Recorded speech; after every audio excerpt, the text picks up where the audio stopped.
Hello everyone. As you all can see on the slide that on the screen I can see that Vladimir Putin has arrived in our country and meeting the Honorable Prime Minister Modi ji.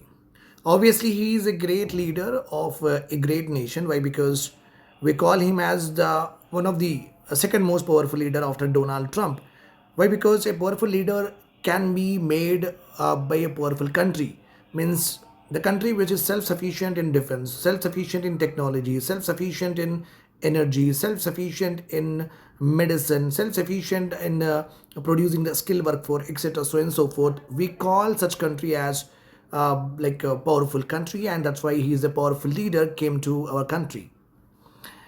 And here you can also see another important point with regard to Russia. Russia has a very good influence with regard to the geopolitics. Okay, with regard to having influence on other countries, and whenever Russia says something, okay, to the nations, definitely they will try to think over it and they will try to omit from any act, or they will try to commit an act on the request of Russia. And Russia has got a lot of influence with regard to far-flung geopolitical areas, like even to Cuba, which is just south of this USA. So he has got a lot of power with regard to. That's why yes, I know a powerful leader can become through a powerful country only. That is what it shows, and India is going on the same path. Let us now discuss what are the key takeaways of this particular summit. Means.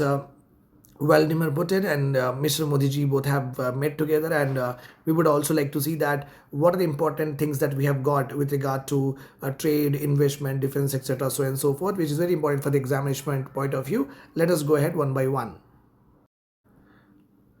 Now, the first one here is the coming up of Russian President Vladimir Putin actually has given a lot of impetus with regard to how the geopolitical relationships across the world.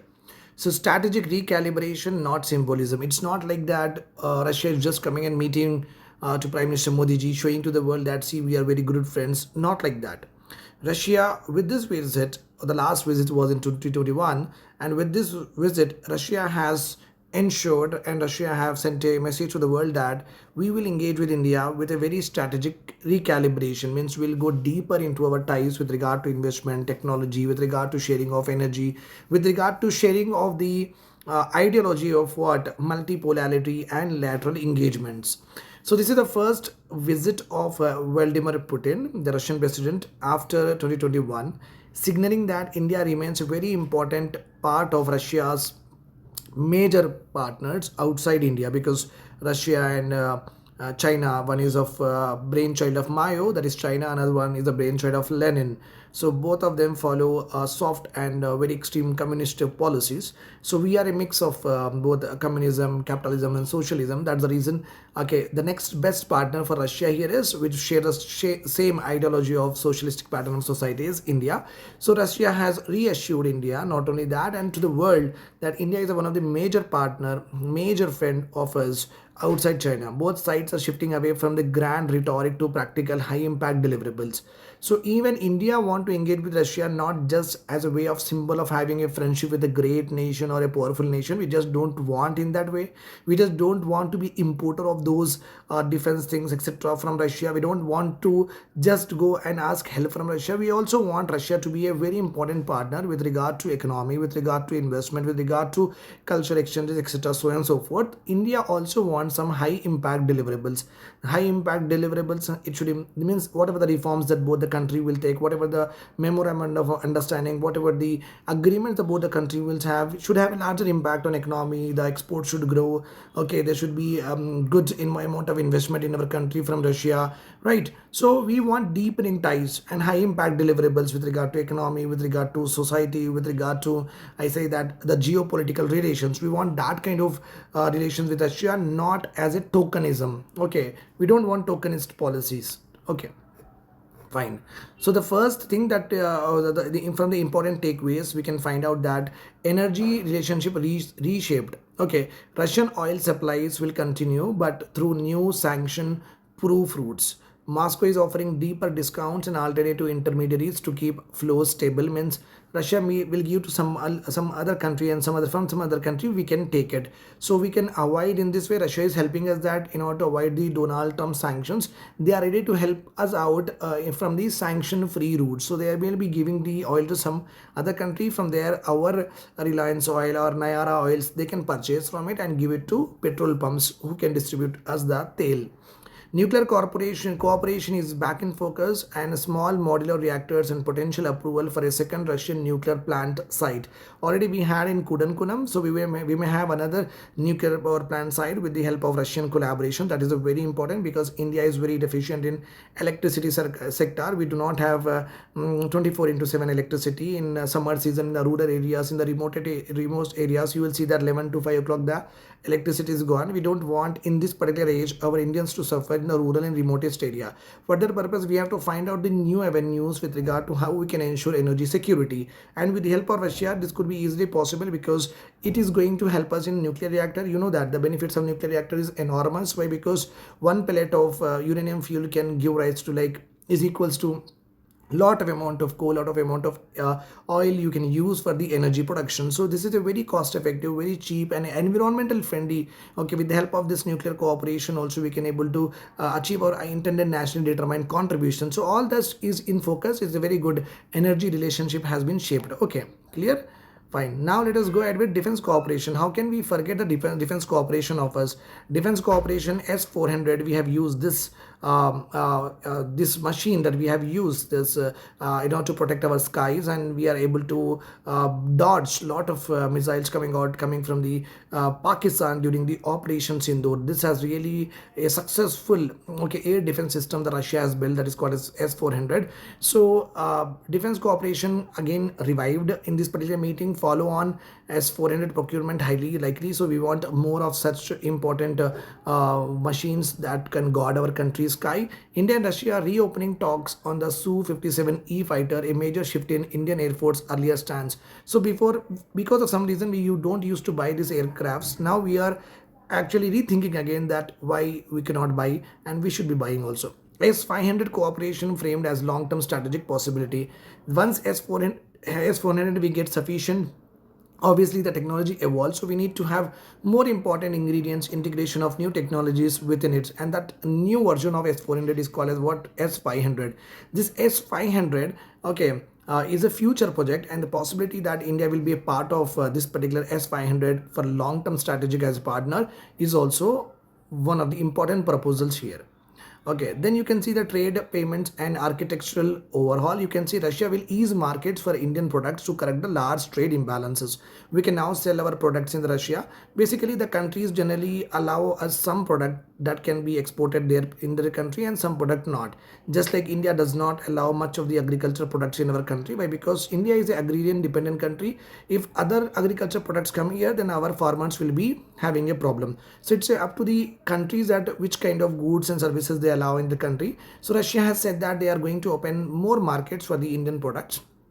Progress towards EA-EU trade agreements. I'll talk about this in a very length video because the meeting is not yet over. The outcomes and highlights still. These are just the highlights. We will get the detailed video. Strengthen ruble. Ruble is the currency of Russia, just like we are having INR, Indian National Rupee. That is rupee we are having as our currency mechanism. And opening up of Russia's central bank office in India. It's very, very good initiative. I really love it. Okay, we need to have this kind of initiatives for sure. Okay. Then we also have industrial diversification. Major announcements: we are having Indian urea plant in Russia to secure long-term fertilizer supply. So our fertilizer plant will be there. It will be with the help of Russia. Will manufacture the fertilizers and supply to our country. So that becomes very autonomy and sovereignty with regard to the agriculture fertilizer supply, which is very important for the plant growth and crop. Expansion of SJ-100 passenger jet collaborations. We also get the new aircrafts. Okay, passenger civilian purpose, joint shipbuilding clusters, maritime training and Arctic cooperation, which is nothing but Russia is here. These all Arctic cooperation is important. We also have Arctic Council. So who are the members of Arctic Council? Please write in the comment section. Some kind of exercise you do with me whenever I am saying no, it becomes very engaging class for all of you.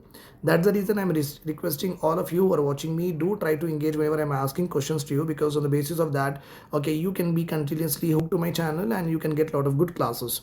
strong political message which is being given with regard to this particular visit. The visit to the world signals that India and Russia ties remain very stable, very resilient. Even if you torture us, or even if you put a lot of sanctions, we are so good friends that we are gonna meet. And independent of Western pressure, we are all, India is pursuing a multilateral, multi-alignment, not bloc politics. We don't want to be in Russian bloc. We don't want to be in US blocs. We want to be free to meet with every country who serve our interest, and we want to help those countries who are also very underdeveloped also, and global flagship. Despite global fractures, means a lot of people have what aligned to Russia, or some countries have aligned to USA. So there is a fracture is there. Means fracture is there with regard to the global relations. So India does not want to be a fracture point of any of it. We want to connect with every country which is actually looking towards what progressions. Okay. So implications for India, this is very important with regard to examination point of view. Energy security strengthened, defense preparedness gains momentum, strategic autonomy preserved with regard to fertilizers and nuclear fuel, greater bargaining power with the West when the Russia is opening a lot of markets with us, and from Russia we are buying the cheaper oil, so we can have the same deals with the Western also. Economic opportunities for Indian industry will increase, and we'll have more better economic size, we'll have more better GDP growth rate, we'll have good amount of investments, we'll have good amount of imports, export, trade balances will become easy for us when we are doing more exports. Okay, all of these are there. This is another. Okay, this implications. Please never forget. One more important slide is there. I'll just see it where it is.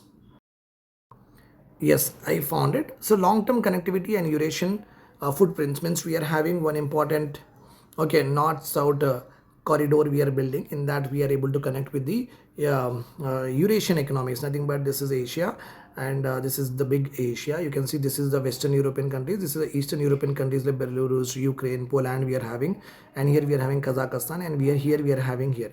So north-south corridor will go like this, okay, or it will go like this. So basically we can able to tap the Eurasian markets with the help of what? Russia, because this particular connectivity project is also one of the, Russia is a part of it. Okay, so India will get a very good presence with regard to this particular countries. We can sell our products there also, reducing reliance on maritime choke points. So we have a very good, so instead of we going through the sea, we can have this territorial route, balancing China's influence on Russia. India remains Russia's only major non-Western partner, not subordinate to China. Okay, so this gives India quite but strategic influence in reshaping Asia's policy. So obviously we are not so good with the China. It's a hostile nation for us. That's the reason Russia is considering that, okay, apart from China, I have only one important partner which is not aligning with the West, and US not aligning with the China. So I have a neutral partner also. That's what Russia is also thinking in a very good way. Overall impact of the Putin visit is not about nostalgia. It is a reset of a new era, that energy stability, defense continuity, better market access, strong political leverage, reinforced strategic autonomy. All of these are very important, and I will be discussing this in detail in the next class. Thank you so much for hearing to it. Do join my classes, test series and mentorship. You will be better off. Let us score 350 marks. Have a demo session by calling to this number. I'll personally guide you, take you classes. I'll not leave your hand unless you are done with your cracking the examination, achieving your aspirations and goals. Take care. Bye bye.